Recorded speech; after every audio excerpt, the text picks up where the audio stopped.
সুপ্রিয় দর্শকবৃন্দ, আসসালামু আলাইকুম। শুভ সকাল। আশা করছি সবাই ভালো আছেন। যারা কৃষিকাজ, কৃষি খামার, সবুজ অরণ্য, প্রকৃতি ভালোবাসেন তাদের জন্য ভিডিওটি, এবং যারা নতুন করে খামার করতে চাচ্ছেন তাদের জন্য এই ভিডিওটি হতে পারে একটি সহায়ক ভিডিও। তো আশা করছি আপনারা সম্পূর্ণ ভিডিওটি জুড়ে থাকবেন এবং আপনারা আপনাদের মূল্যবান মন্তব্য আমাদের এখানে রেখে যাবেন, এবং আমরা আরও ভালোভাবে কীভাবে আপনাদের সামনে ভিডিওগুলো উপস্থাপন করতে পারি। তো বন্ধুরা, একটি খামার করতে আসলে একটি সুন্দর মন লাগে, আর নির্মল প্রকৃতির মাঝে আপনি যখন থাকতে পারবেন তখন আপনার শরীর মন দুটোই ভালো থাকবে, এবং আপনার অর্থনৈতিক এবং সামাজিক উন্নয়ন সব কিছু ত্বরান্বিত করা সম্ভব। আপনি ছোট্ট একটি খামার করে আপনি বিভিন্ন ধরনের ফলমূল, শাকসবজি, মাছ, মাংস, ডিম উৎপাদন করে আপনি কিভাবে আপনার পরিবারের চাহিদা পূরণ করে অর্থনৈতিকভাবে স্বাবলম্বী হতে পারেন, আমরা আসলে ভিডিওর ভিতরে সেগুলি আপনাদেরকে তুলে ধরার চেষ্টা করি। আসলে ছোট ছোট স্বপ্ন থেকে, ছোট ছোট কাজ থেকেই শুরু হয় বড় ধরনের কাজের শুরুর দিকটা। তো প্রথমে কেউই বড় পরিসরে কোনো কিছু গঠন করতে পারে না। সব কিছুর জন্য চাই স্বল্প পরিসরে অল্প অল্প করে আপনাকে খামার বলেন, যাই ব্যবসা বাণিজ্য যেটাই বলেন না কেন, সেটি আপনাকে অবশ্যই ধীরে ধীরে করতে হবে। আমরা আমাদের খামারটি একদিনে গড়ে তুলতে পারিনি। এর জন্য আমাদের কঠোর পরিশ্রম, অনেক সময় এবং ধৈর্য সব কিছু মিলিয়ে আপনারা যতটুকু দেখতে পাচ্ছেন আলহামদুলিল্লাহ এতটুকু গড়তে পেরেছি, আর তার পিছনে অনেক সময় আমাদের ব্যয় করতে হয়েছে। তো আপনারা যারা প্রথম দিকে ব্যবসা বা খামার গড়ে তুলতে চান তাদের উদ্দেশ্যে বলবো, আপনারা কখনোই ধৈর্য হারাবেন না, সুন্দর কিছু পরিকল্পনা গ্রহণ করবেন।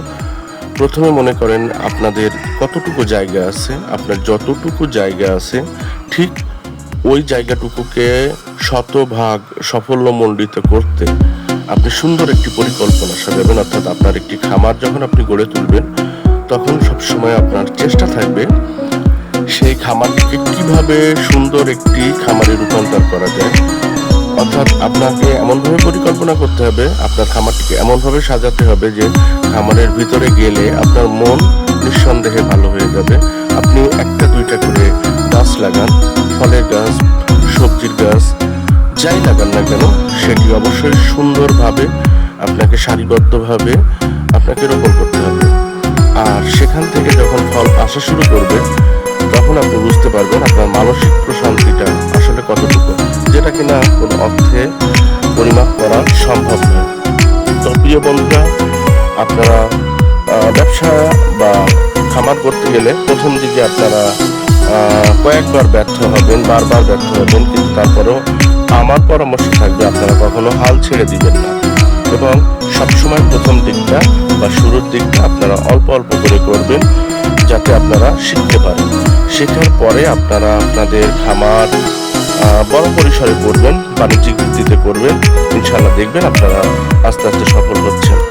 আর যারা এখনো পর্যন্ত স্টুডেন্ট আছেন, আমি বলবো বিশেষ করে যারা পড়াশুনো করছেন, বিভিন্ন সময় ব্যয় করেন, আপনাদের অফুরন্ত সময় রয়েছে এখন হাতে। তো আমি বলবো আপনারা অল্প অল্প করে বাড়ির আঙিনায় 4-5টা মুরগি পালন করতে পারেন, একটা ছাগল পালন করতে পারেন, একটা গরু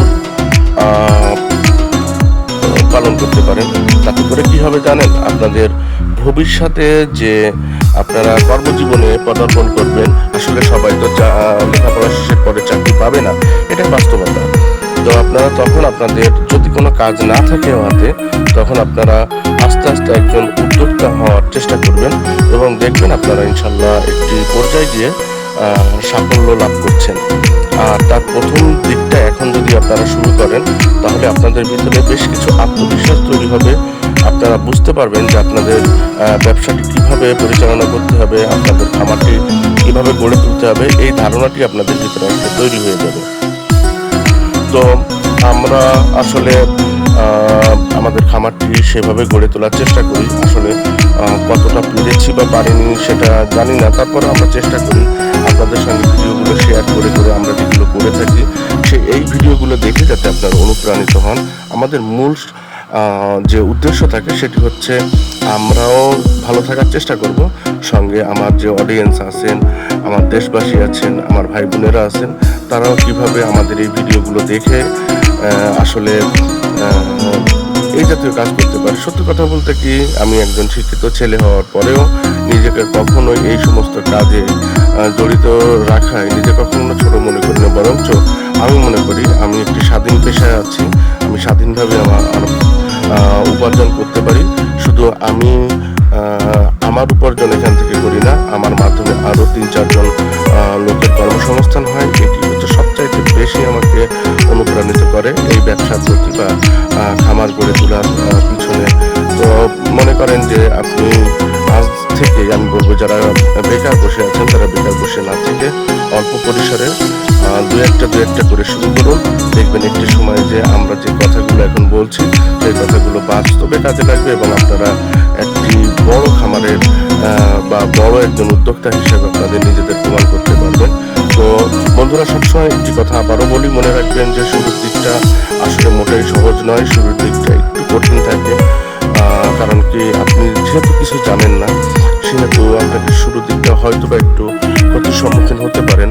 কিন্তু আমি বলবো যে আপনারা যদি অল্প অল্প করে আপনাদের প্রতিষ্ঠানটি গড়ে তোলেন তাহলে শুরুর দিকটা আপনাদের ধাক্কা খেতে হবেন, আপনারা অবশ্যই সাফল্যমণ্ডিত হবেন। তো বন্ধুরা, সবাই ভালো থাকবেন,